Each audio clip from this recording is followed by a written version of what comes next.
사람들이 나를 무시하도록 만드는 행동에 대해서 얘기를 좀 해볼게요. 어쨌든 제일 큰 거는 사람들이 나를 무시해도 되는 사람으로 내가 행동을 하는 거예요. 그 행동에는 뭐가 있냐? 뭐 여러 사람들이랑 같이 있었어. 근데 어떤 특정인이 나를 무시하거나 무례한 말을 했어. 나는 불편한 상황을 만들고 싶지 않아서 그냥 웃어 넘길 때가 있어요. 나만 참으면 되지 하면서. 근데 이게 웃어 넘기는 행동 자체가 긍정의 의미예요. 동의의 의미고. 그래서 그럴 때는 웃음기를 싹 빼셔야 됩니다. 그리고 말을 해주면 좋겠죠? 방금 말씀은 좀 불편하게 들리네요. 라든지, 혹시 방금 그렇게 말씀하신 의도가 뭐예요? 라든지, 그건 왜 그렇게 생각하죠? 라든지, 상대가 내 이야기에 설명을 하게 질문을 다시 던져서 여러분이 주도권을 가지고 오셔야 됩니다. 그리고 말은 이렇게 하는데 헤헤헤 웃으면서 말해요. 부드러운 투로 말해.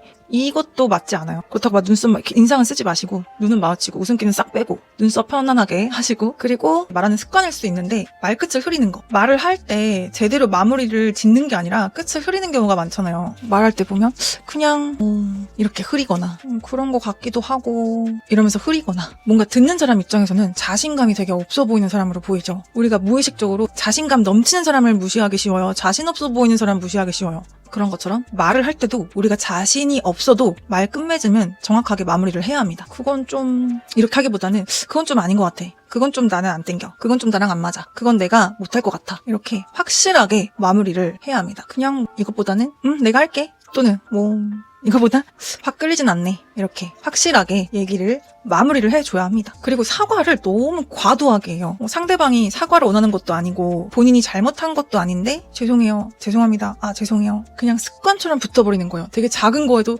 그렇게 되면 그 사람의 존재 자체가 작아 보이게 돼요. 그리고 잘못하는 행동을 되게 많이 하는 사람으로 보여요. 그러니까 무시당하기 쉽겠죠. 그리고 말을 할 때 딕션, 발음이 정확하지 않게 말을 하는 경우도 무시당하기 쉽습니다. 목소리가 작은 건 어쩔 수 없지만 목소리가 너무 기어 들어가듯이 작아도 문제고요. 목소리는 그래도 어느 정도는 사람이 들리게 말을 해야 되고 발음도 정확하게 해야 돼요. 예를 들어 이거 어떻게 하는 거야? 나 이렇게는 못하겠다. 이런 식으로 말을 흘리듯이 말하면은 그 사람의 영향력이 계속 작아지게 돼요. 영향력이 없는 사람으로 인식이 되죠. 그러니까 우리가 어떻게 해야 돼요? 예를 들어 이거 어떻게 해야 되는 거지? 이런 것보다 이거 어떻게 해야 되는 거지? 이렇게 발음을 정확하게 하려고 노력을 하셔야 됩니다. 저도 사실 예전에 이렇게 발음을 뭉개버리고 흘려서 말하는 습관이 있었어요. 근데 제가 이런 영상들을 찍으면서 제 영상을 보면서 많이 노력을 해서 고친 거거든요. 근데 사실 내가 계속 자각을 하고 있지 않으면 고치기가 되게 어려워요. 그래서 저는 이 부분을 지금도 항상 생각하면서 딕션을 정확하게 내려고 노력을 하고 있습니다. 여러분도 해보세요. 제가 오늘 이 영상을 찍게 된 이유는 제 친한 친구가 전화가 와서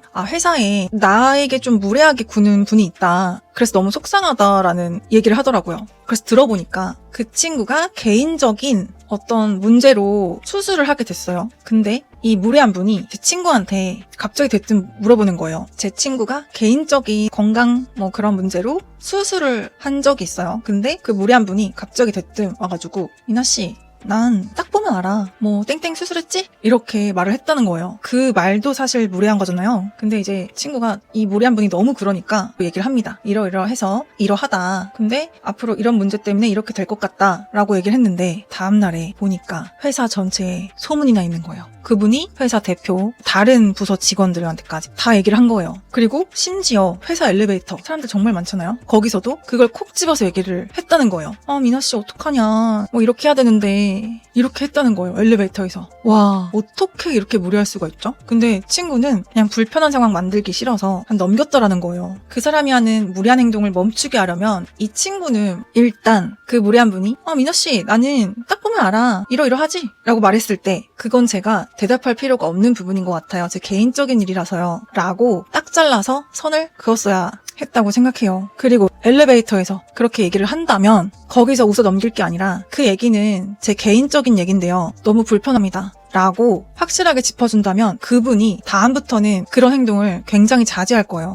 그리고 엘리베이터에 있는 사람들도 그 상황을 목격하고 대화를 들었기 때문에 여러분들이 나쁜 이미지가 되지 않습니다. 그렇게 무례하게 말을 전하고 다닌 그분이 나쁜 이미지가 되는 거예요. 그러니까 이런 상황에서는 확실하게 말을 할 필요가 있어요. 대신 소리 지르거나 화를 내는 톤이나 감정 폭발적인 톤보다는 차분하게, 오히려 인상도 쓰지 않고 웃지도 않고 무표정으로 천천히 딕션이 확실하게 말을 해주는 게 좋아요. 그래서 다른 분들도 혹시나 이런 상황을 많이 겪거나 사람들의 무례함을 멈추고 싶다 하신다면 제가 말씀드린 액션을 한번 취해보세요. 확실하게. 그러면 여러분들의 그런 무례했던 경험이나 통쾌하게 사이다를 날렸던 경험이 있다면 댓글로 남겨서 같이 공유하면 좋을 것 같습니다. 그럼 다음에도 도움이 되는 얘기를 가지고 올게요. 그럼 안녕. 제 영상이 마음에 드셨다면 구독, 좋아요, 알림 설정까지 해주시면 매주 올라오는 영상들을 쉽게 보실 수 있습니다. 평일 저녁 시간에는 라이브 방송도 진행하고 있으니까 고민이 있으신 분들은 보러 오세요. 또 마음이 너무 힘드시거나 아니면 연애가 너무 힘들거나 연애를 꼭 한번 해보고 싶거나 1대1 상담을 언제든 신청해주세요. 카톡, 전화, 대면 다양하게 있으니까 원하는 상담으로 신청해주시면 됩니다. 링크는 영상 밑에 고정 댓글로 제가 올려놨고요. 아니면 제 유튜브 채널에 들어오셔서 메인 화면의 링크를 클릭하셔서 신청하시면 됩니다. 그리고 멤버십으로 구독을 해주시면 일반 영상으로 보지 못했던 영상들도 많으니까 재밌게 봐주시면 감사하겠습니다. 그럼 다음 영상으로 봐요. 안녕.